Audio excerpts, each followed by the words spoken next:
Donc, nous allons essayer d'affecter des effets au MIDI file et au clavier. Nous allons commencer donc par les MIDI files. Pour ça, je vais charger Notation Composer et je récupère un MIDI file. On voit ici donc la mélodie que normalement je devrais jouer.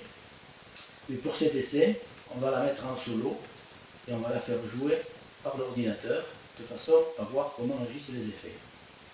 Donc on va commencer par des effets de tempo, de volume, etc. Pour cela, je fais Graph Overnote. Sur la gauche ici, je vois que j'ai tempo, volume, pan, pitch, etc. Donc ici, si j'appuie sur tempo, je vois ici la représentation de la tempo tout au long de la portée et je vois qu'elle est constante. Donc je vais déjà numéroter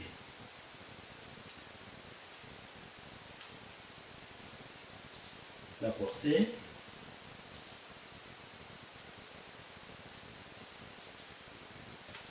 Et donc numéroter la portée, voilà. Comme ça, je sais les mesures sur lesquelles j'agis. 3, 4, 5, etc. Donc à partir de la mesure 4, je vais faire varier le tempo. Voilà. Et je vais la remonter à partir de la mesure 7 à peu près. Voilà. Donc on va voir si ça fonctionne.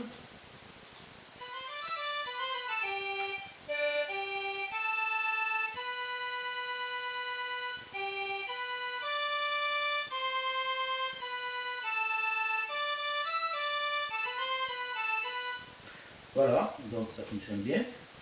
Bon, maintenant je vais faire un effet volume. Voilà. Donc je clique sur volume ici et je m'aperçois que le volume est constant également tout au long de la portée. Donc par exemple à partir de la mesure 9, je vais baisser le volume. Voilà. Et je vais le remonter, par exemple, à partir de la mesure 12. Voilà. Donc je regarde si ça fonctionne.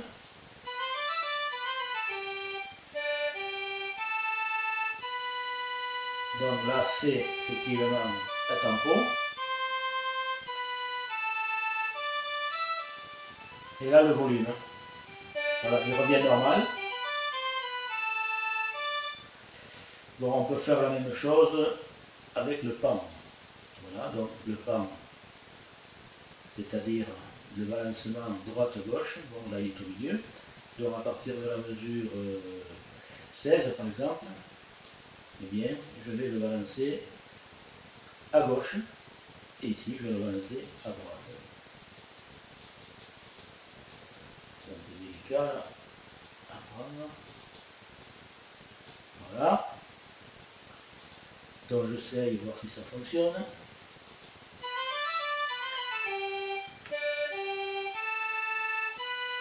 Tempo.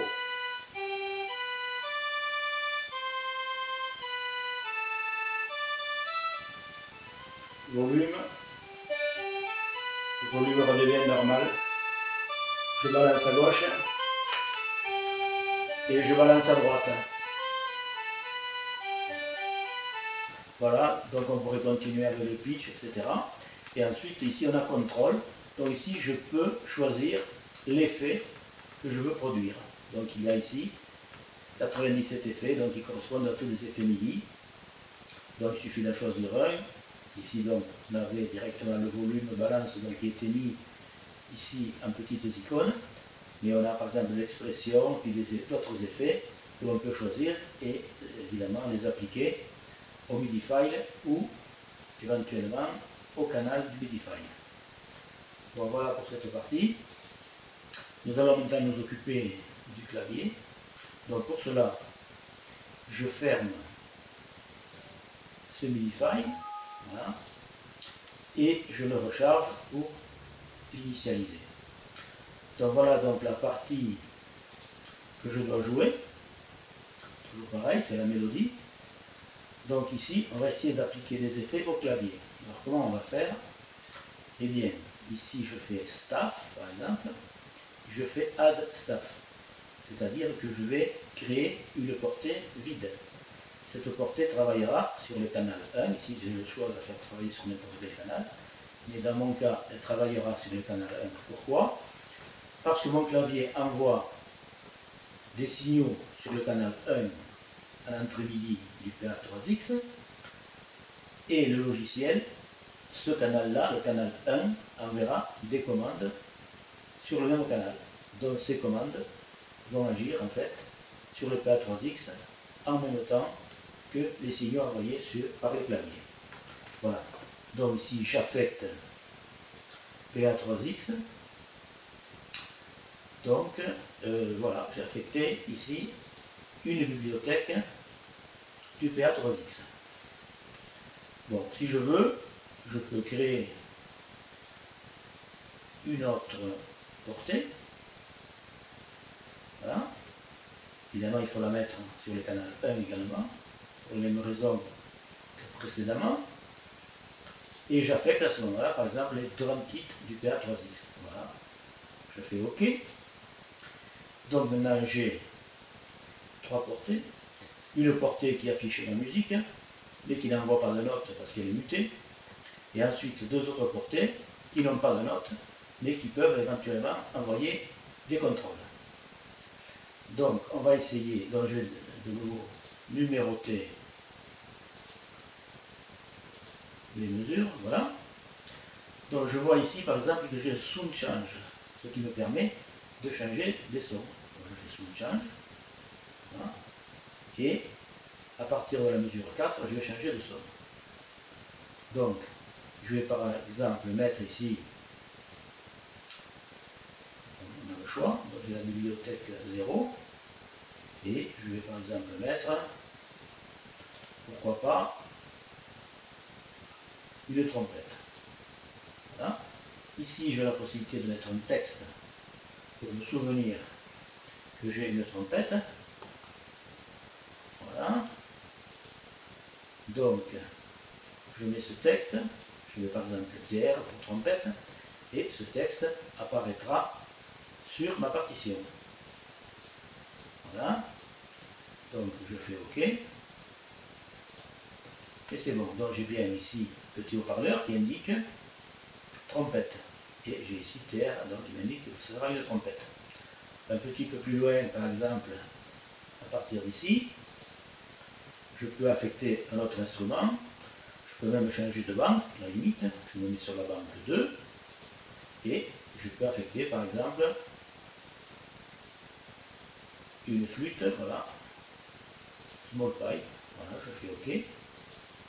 Voilà, donc j'ai l'instrument ici qui indique que j'ai la small pipe. Voilà.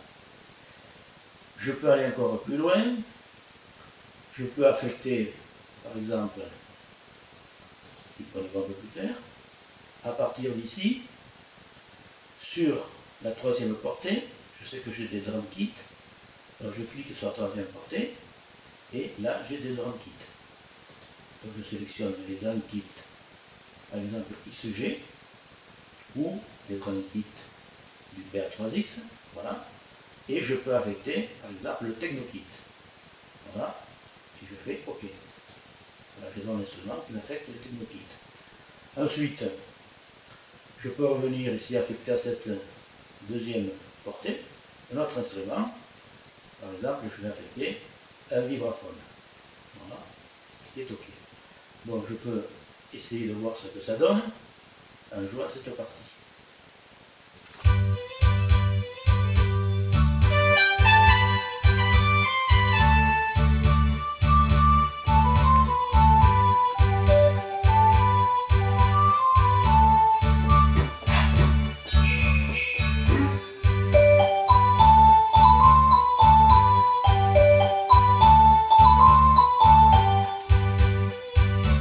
Voilà, donc on a vu que les différents instruments défilaient en fonction de ce que j'avais prévu. Bon, on peut aller un petit peu plus loin, c'est-à-dire que je peux balancer, par exemple, la guitare à droite et d'autres instruments à gauche, par exemple. Ce qui fait que lorsque je serai sur scène, j'aurai l'impression de jouer d'un instrument à gauche et d'un autre instrument à droite, comme s'il y avait deux musiciens. Alors pour cela, je fais graph overnote, je prends PAM, et ici, je balance ici tout à gauche, et ici, à partir de là, je balance tout à droite. Voilà, plus ou moins la porte d'ailleurs. Et ainsi de suite. Et à partir de là, eh bien, on sera équilibré. Donc on va voir ce que ça donne.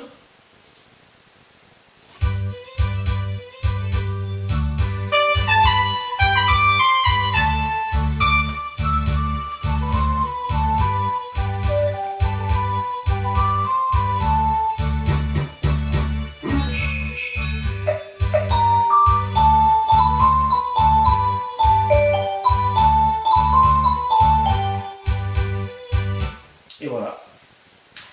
Donc, on a vu qu'on pouvait balancer les instruments de gauche à droite, mais je suppose qu'avec la caméra, vous n'avez pas entendu puisque c'est du mono et que la qualité n'est pas très bonne. Donc, je me propose de créer un MP3 que je mettrai sur le site pour montrer que ça fonctionne pas trop mal.